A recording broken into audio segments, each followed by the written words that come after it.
What drives someone to destroy the person they once claimed to love? Mark van Dongen was a bright young engineer with a promising future, until one horrifying night when his ex-girlfriend Berina Wallace turned a breakup into a brutal nightmare. This is a true story of obsession, betrayal, and a crime so brutal it shocked the nation. This is the acid attack that changed everything.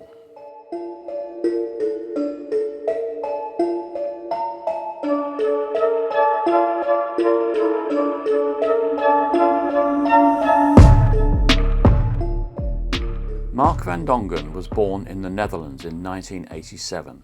After completing his initial studies there, he decided to move to the UK in 2011 to pursue a degree in engineering at the University of Bristol. He excelled both academically and socially. Mark wasn't loud or attention-seeking, but his intelligence, gentle confidence and dry wit made a lasting impression on those around him.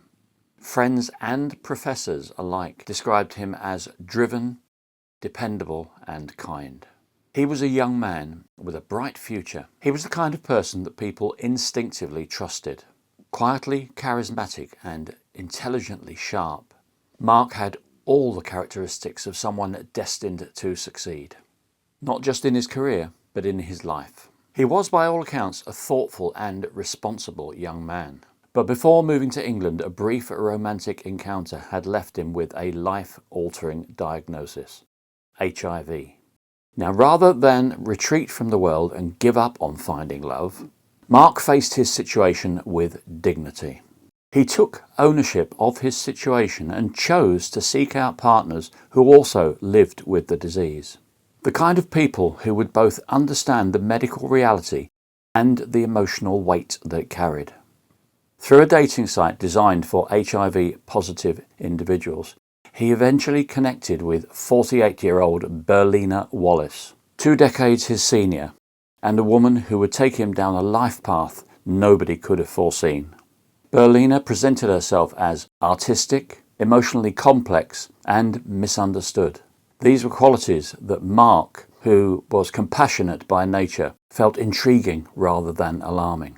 Berina Wallace was born in 1969 in South Africa, a country still grappling with deep divisions and violence in the years after apartheid. She would later claim that her HIV diagnosis stemmed from multiple sexual assaults by gang members, a harrowing detail that she often repeated to those around her. Whether this account was true or exaggerated became a matter for debate in later years. But it was certainly part of the narrative that she used to explain away her trauma and justify her volatility. In 1994, she moved to England with her then partner Ray Wallace, a British citizen who had lived in Randburg, a suburb of Johannesburg.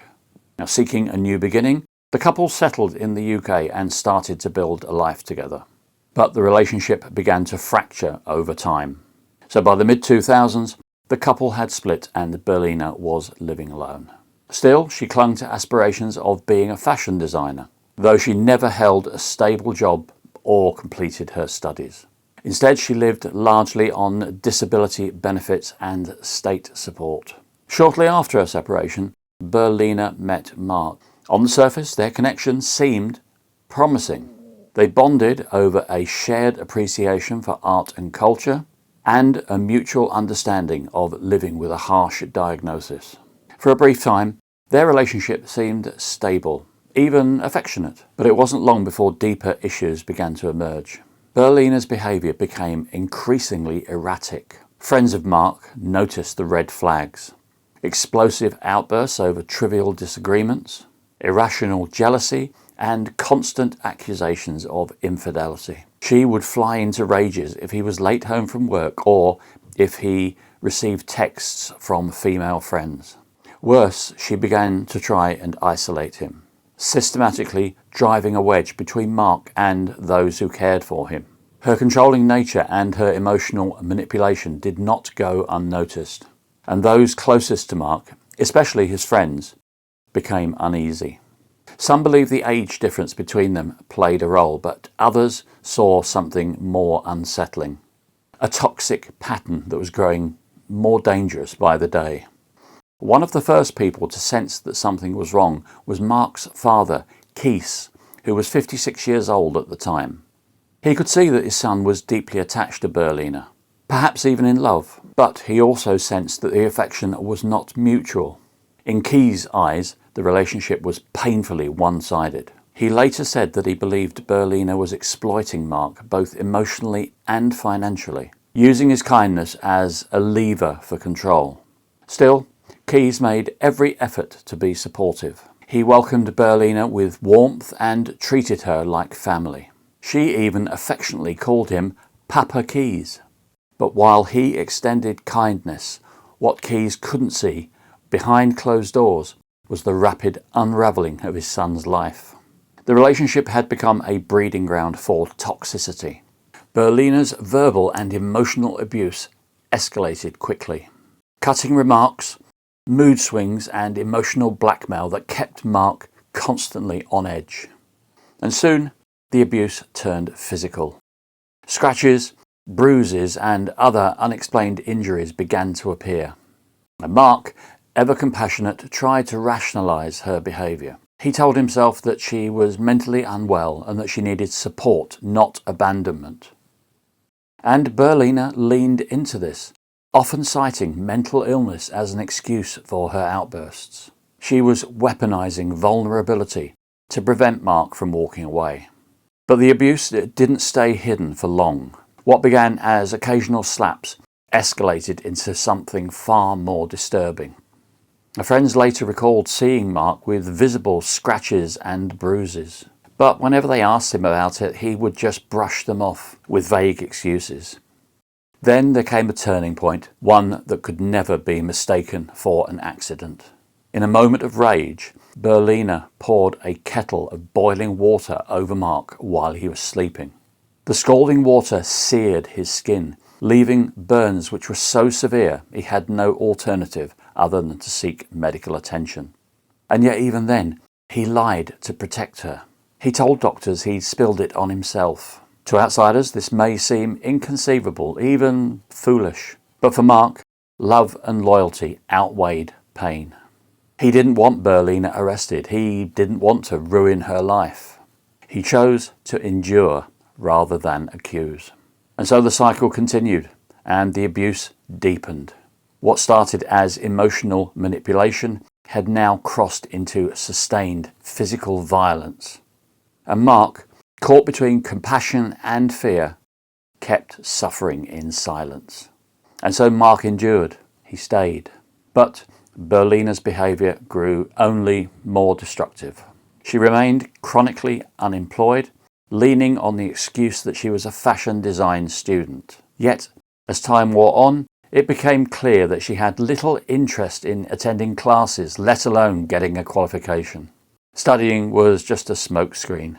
Dependence had become a lifestyle. By contrast, Mark's career was thriving. As a civil engineer, he was earning a strong salary, something that Berina appeared more than happy to exploit. She drained his finances without hesitation, using his income to support her daily life, her whims, and even to send money back to her family in South Africa. It wasn't just financial control. Berlina's grip on Mark ran deeper. She wielded emotional blackmail like a weapon, threatening suicide if he ever dared to leave, accusing him of abuse, and inventing pregnancies that always ended in a predictable miscarriage. The aim was always the same: to keep him tethered, to dominate him, and to keep him isolated.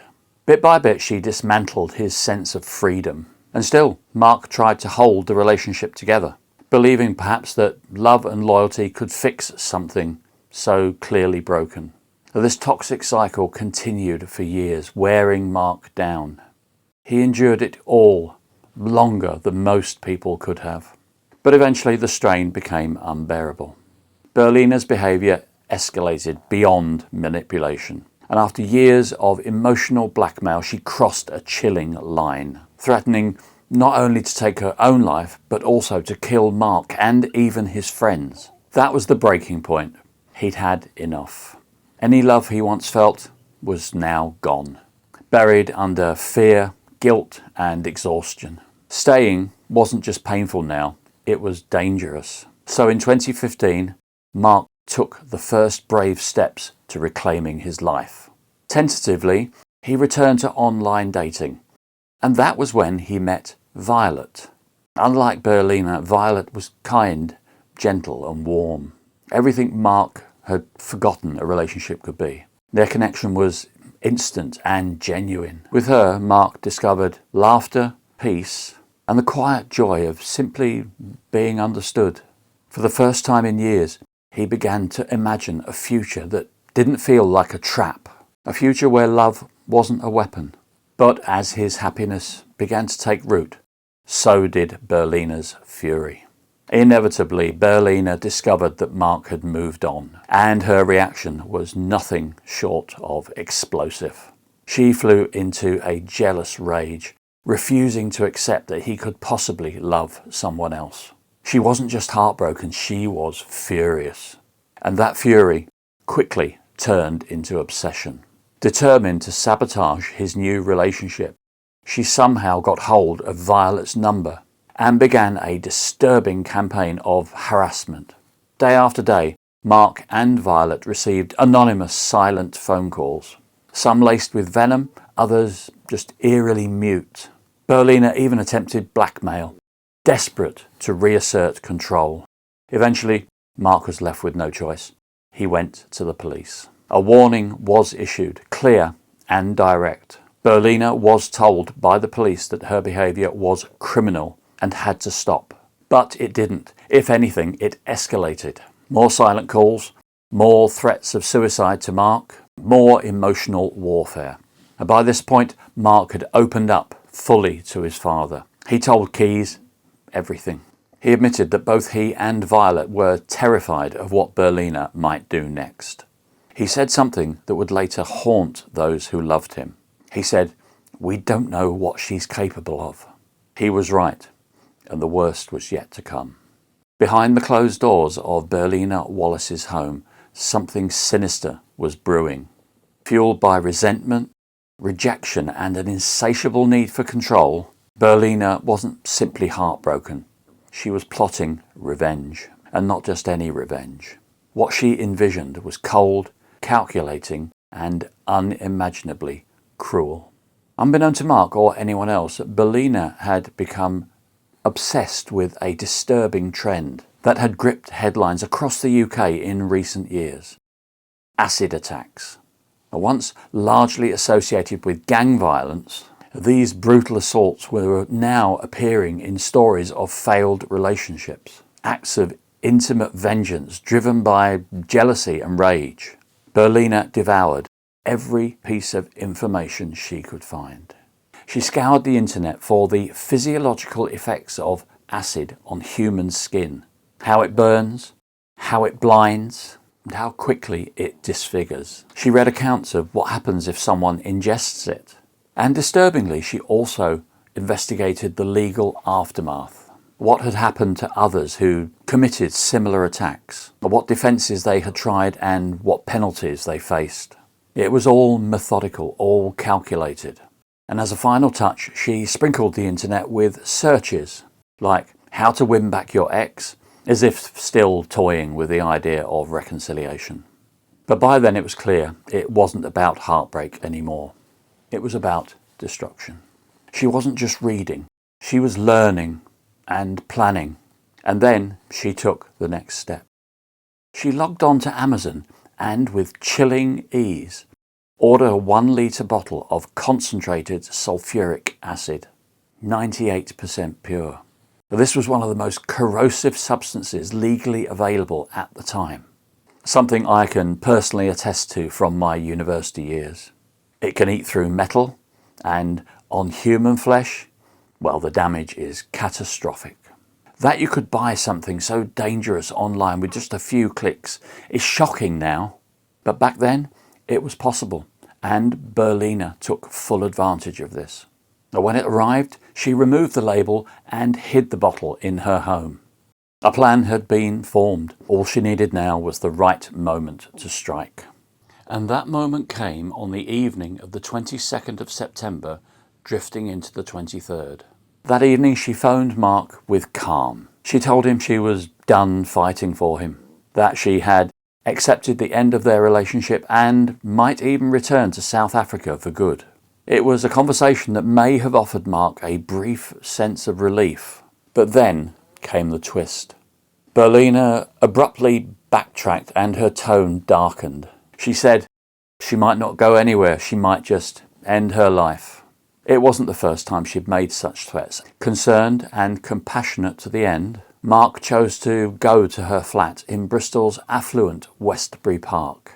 He wanted to make sure she was safe and prevent her from harming herself. At the same time, he intended to make his position clear. Their relationship was over, but he still wanted to part on respectful terms. Out of a sense of guilt, or perhaps just even decency, he offered to keep supporting her financially. What was said between them behind closed doors remains uncertain. But what is clear is that Mark, ever responsible, ever kind, agreed to stay the night. Just one last time. Maybe to soothe her, maybe just to keep her safe. We just don't know.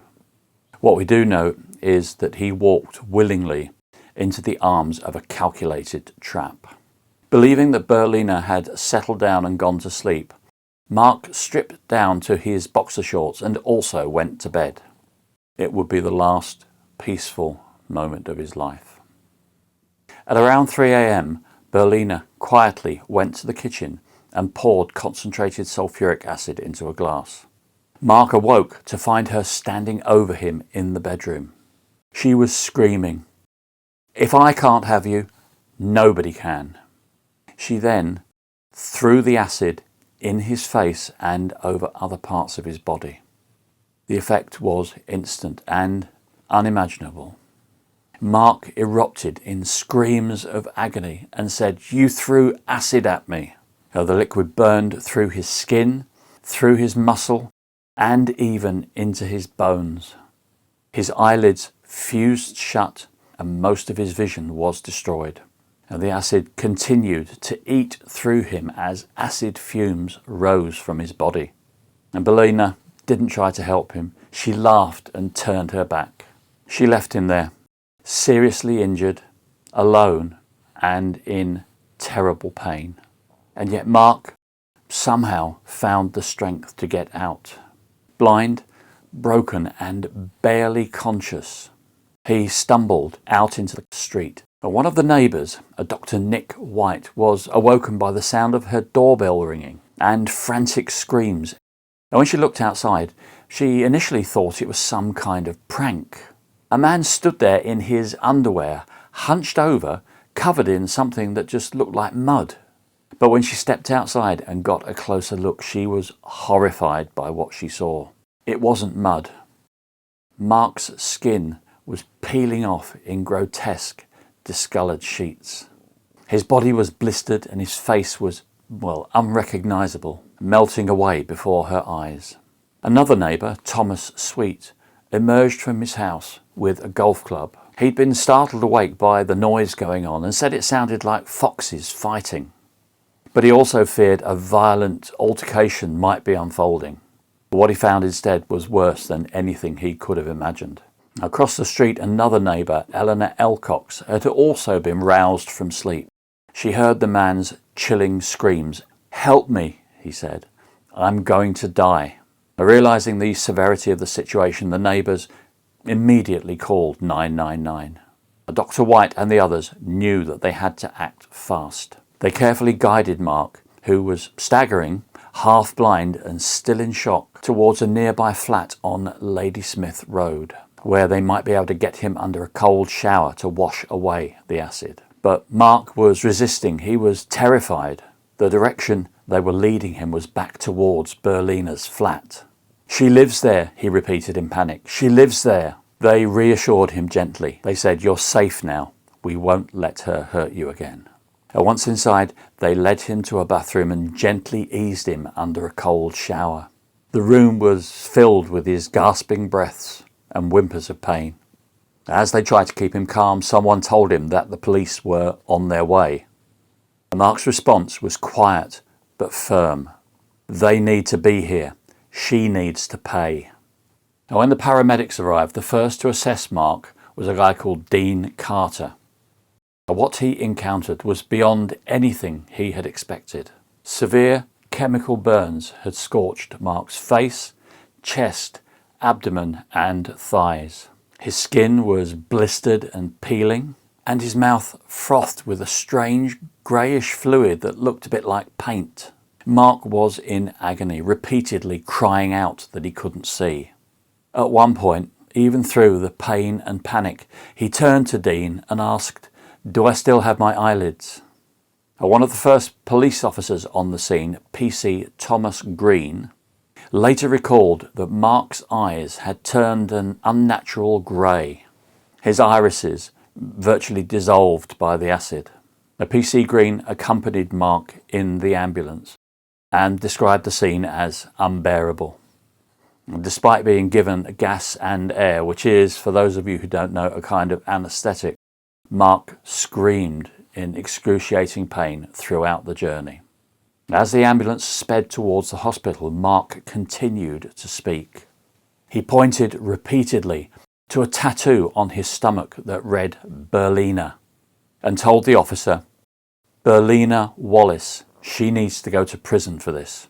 But even in his shredded state, Mark's thoughts turned to others.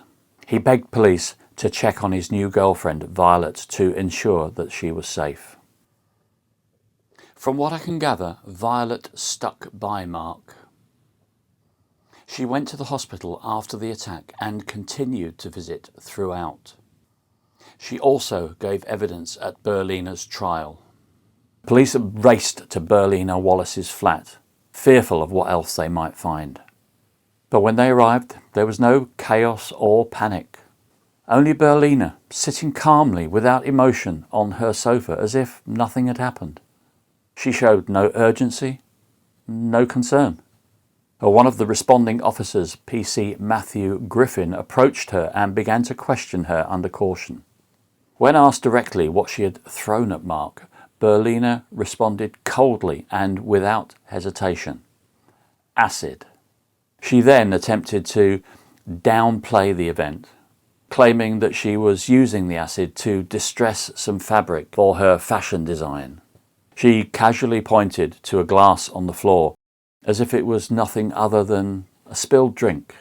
There was no mention of remorse, no expression of regret, just a flat, calculated explanation for having one of the most dangerous chemical substances in her possession and using it. Given the severity of Mark's injuries and Berlina's confession, she was arrested on the spot and taken into custody. The apartment was secured as a crime scene, and investigators began the grim task of collecting evidence in what was clearly now a premeditated and vicious attack. Meanwhile, Mark was rushed by ambulance to the decontamination unit at Southmead Hospital in Bristol. Emergency staff immediately began work to stabilise him and limit the spread of the acid damage. His injuries were catastrophic. Deep chemical burns covered large portions of his body, including his face, torso and limbs. Unfortunately, during early treatment, Mark managed to catch a glimpse of himself in a reflective surface. According to Dr. Rachel Oaten, who was present at the time, his reaction was one of pure, primal horror. He let out a blood-curdling scream and sobbed, and then he said, "Kill me now. If my face is going to be left looking like this, I don't want to live." It was a moment that haunted the staff. It's shocking to me that Mark, who 2 hours earlier was sleeping in bed, was now asking hospital staff, "Kill me now." The physical agony was unbearable, but the psychological trauma was worse. Attempts were made to contact Mark's next of kin, but it took 10 days to trace his family to Belgium, where his father, Mark van Dongen, lived. And Mark's brother, Bartje, was the first to arrive at the hospital. When he finally saw Mark, he was devastated. The man lying in the bed was unrecognisable as his sibling. Mark spent over 2 months in intensive care fighting for his life. His condition remained critical for much of that time. He endured relentless, searing pain despite heavy sedation, and suffered constant infections as his body attempted to cope with the severe trauma.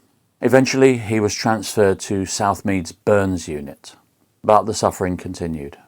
Mark experienced persistent, uncontrollable itching all over his scar tissue that was forming.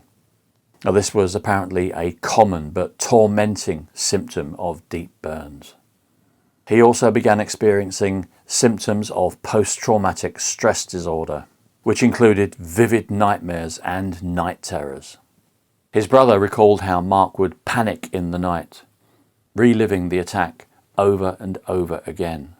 The acid had done more than destroy his skin. It had eaten away the muscle in his arm and had begun to erode the bone.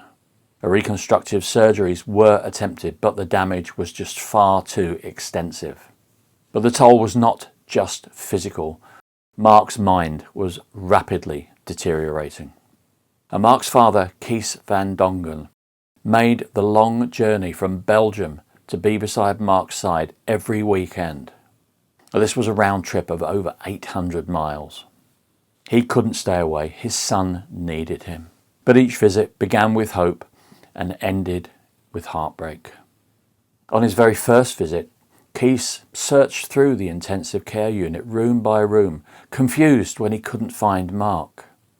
He was certain there had been a mistake, until a nurse led him to a room with a patient that he hadn't recognised. The man lying there, swollen, burned and barely alive, was his son Mark.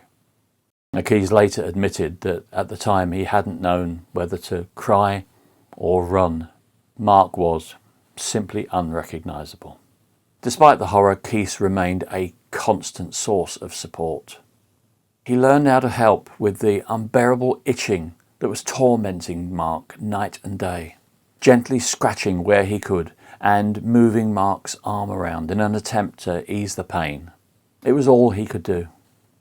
These were small acts of tenderness in the face of unbearable suffering. At the time, Kees couldn't afford hotels, so he slept in his van in the hospital car park, often enduring freezing winter nights. He wrapped himself in blankets, shielding himself not just from the cold, but also from the overwhelming helplessness that had settled into his bones. And he did this week after week without fail. The emotional toll was immense, but the financial strain was equally devastating. The long journeys, the time off work, the rising costs of just being present, it all took a relentless toll. Over time, the pressure fractured his marriage. The weight of grief, exhaustion and despair proved just too much to bear. Eventually, Kees was forced to declare bankruptcy. He was drained financially and emotionally by his unwavering commitment to be there for his son during the darkest chapter of both of their lives. But he never missed a weekend. Kees van Dongen, who had given everything to stand by his son, lost his home, he lost his savings, he lost the life he once knew. In the wake of the tragedy, a GoFundMe campaign was launched to support him. It was an effort by strangers to repay in some small way the immense love, strength and sacrifice that he'd shown during Mark's final months. Meanwhile, Berina Wallace had been arrested and taken into custody for questioning. From the outset, she denied any intention to harm Mark. Instead, she tried to flip the narrative, casting herself as the victim. She claimed that on the night of the attack, Mark had arrived at her flat in an aggressive and abusive mood.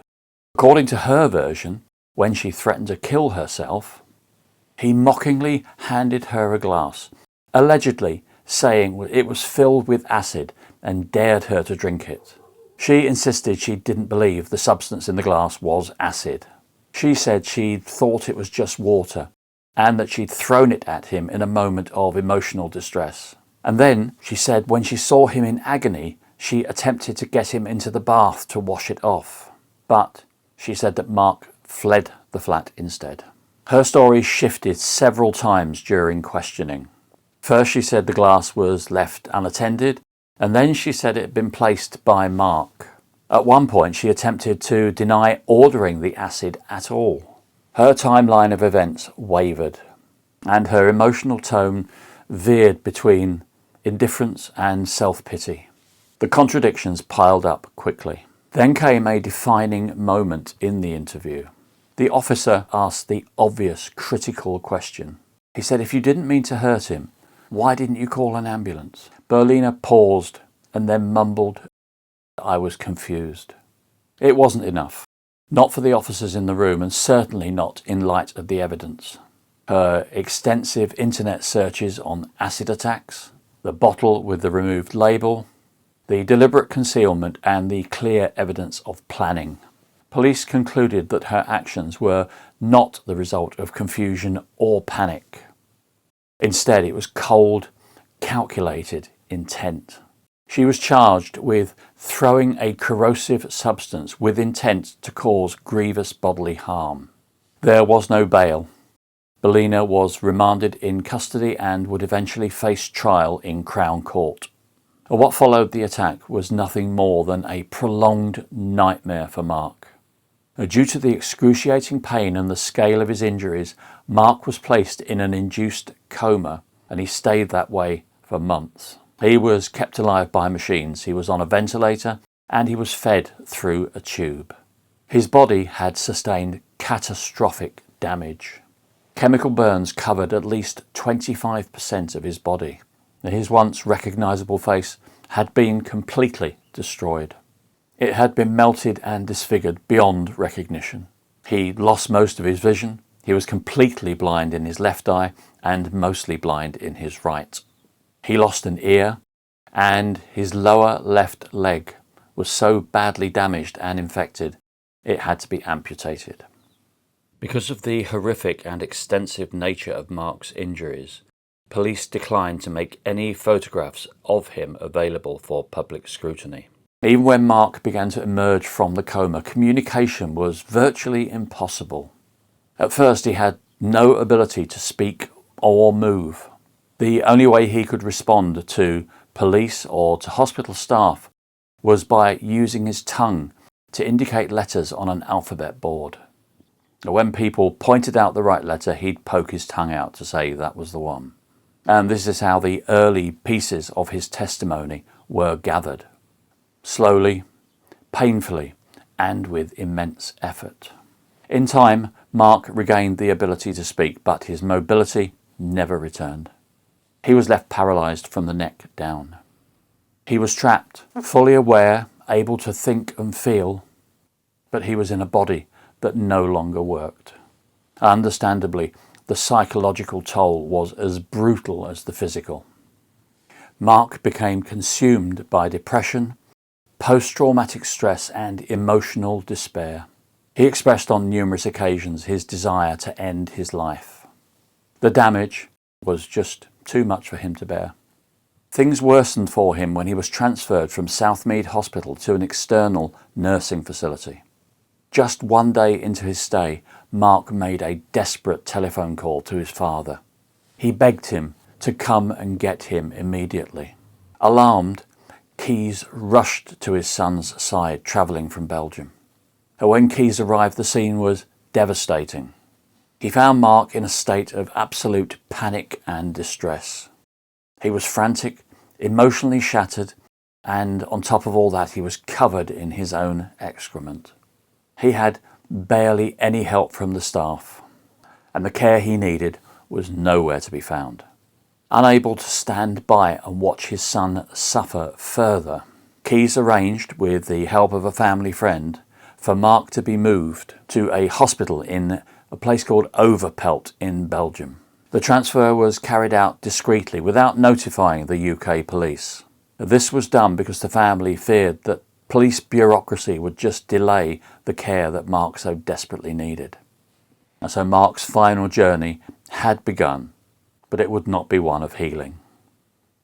Once he was in Belgium, Mark's fragile condition continued to deteriorate. He developed a severe chest infection. It was one of many complications that plagued his damaged body after months of trauma and immobility.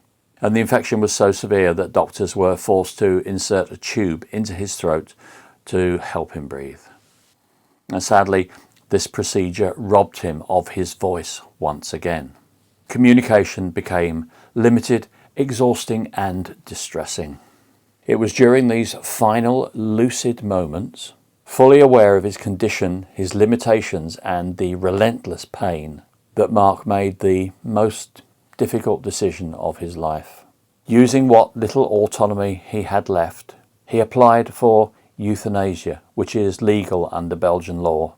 The practice is legal, but it's under very strict conditions. And Mark's application was not taken lightly. 3 separate doctors reviewed his case in minute detail. They assessed not just his physical injuries, burns covering his face and body, the loss of his leg, the blindness and the paralysis, but also the overwhelming psychological suffering that he endured every single day. They unanimously agreed that Mark's suffering was unbearable and irreversible. He met all the legal and ethical requirements to be given the right to die on his own terms. His family were heartbroken, but they stood by him. They had seen his pain and witnessed his decline. They understood that this was no longer about recovery. It was about dignity. On January the 2nd, 2017, with his father, Kees, by his side, Mark van Dongen was administered a lethal dose of medication. He died peacefully, free at last from the suffering that had haunted him since the acid was thrown in his face. He was just 29 years old. Berina Wallace was ultimately committed to stand trial for murder. True to his word, Mark's brother, Bartje, attended every single day of the proceedings. He honoured a promise that he'd made to Mark that he wouldn't miss a single minute. But what followed in court was a chilling display of denial and manipulation. Throughout the trial, Wallace remained cold, detached and disturbingly emotionless. Rather than accept responsibility, she chose to weaponize falsehoods and attempt to vilify the man that she had destroyed. She accused Mark of being abusive, claiming that he had been violent, racist and controlling. These allegations were not only unsubstantiated, they were deeply offensive to all the people that knew Mark. Her story shifted repeatedly. Firstly, she said Mark had brought her a glass of acid and dared her to drink it. Then she changed her story and said she thought it was just water and threw it at him in frustration. She even fabricated tales about his past in an effort to smear his reputation. But the evidence, painstakingly gathered by investigators and backed up by witness testimony, left little room for doubt. Her lies just unravelled under scrutiny and the jury saw through them. When the verdict came in, the courtroom held its breath. Wallace was found guilty, not of murder, but of throwing a corrosive substance with intent to cause grievous bodily harm. Because Mark had died by legal euthanasia and not of his injuries, the court could not convict her of murder under current UK law. And nonetheless, the presiding judge spared no words in her damning summation, as she called the attack premeditated, sadistic, malicious and callous. She condemned Wallace for targeting Mark when he was at his most vulnerable, pouring acid first on his face and then on his body. She had the intent not just to hurt him, but to permanently destroy his life. "You were manipulative, controlling and dangerous," she said. "Your intention was to burn, disfigure and disable Mark van Dongen, so that no other woman would ever want him. This was an act of pure evil.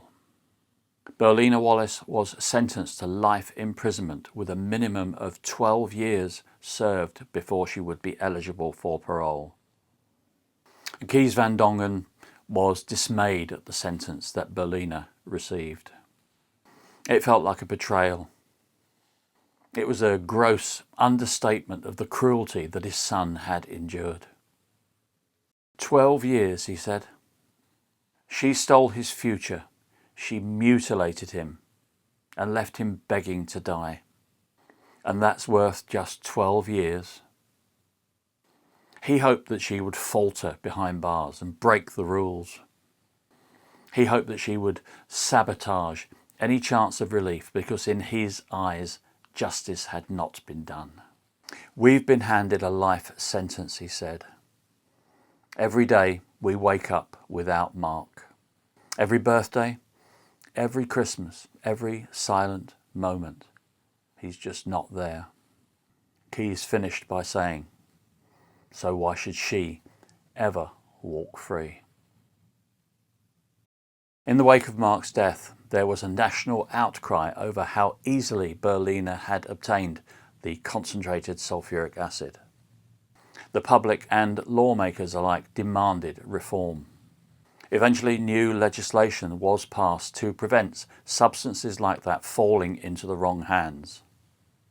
Under the Offensive Weapons Act of 2019, corrosive products like the one that Berina used can no longer be sold to people under 18, nor can they be delivered to residential addresses or collection lockers without stringent checks. Furthermore, the law now requires anyone wanting to buy highly concentrated acids, such as sulphuric acid above 15%, to obtain a Home Office issued explosives, precursors and poisons license. Retailers must verify both this license and a valid photo ID before completing any sale, and failure to do so is a criminal offence. These measures were introduced to stem the rise of acid attacks across the UK, and this marked a bitter but vital shift in UK policy. And the hope is that this new law now stands as a line of defence to prevent others suffering as Mark did. But while the laws changed and the headlines faded, the physical reminders of that night still remain. Quiet, chilling echoes of a moment frozen in time. The doorbell outside Dr. White's home still bore the scars of that night, when Mark van Dongen stumbled through the darkness with his skin burning and falling off, his body dissolving in absolute agony. He pressed it with hands already ravaged by acid. The corrosive substance etched itself into the metal, leaving behind a stain that no amount of rain or time could ever erase. It's more than just a doorbell, it's a quiet monument to unimaginable suffering, a permanent scar on metal and memory alike, marking the exact spot where a dying man, consumed by pain, clung to life long enough to ask the world to save him. With those thoughts in mind, our condolences and sorrow go out to the family and friends of Mark van Dongen. I'll ask you to stay curious and stay safe. And thank you for watching.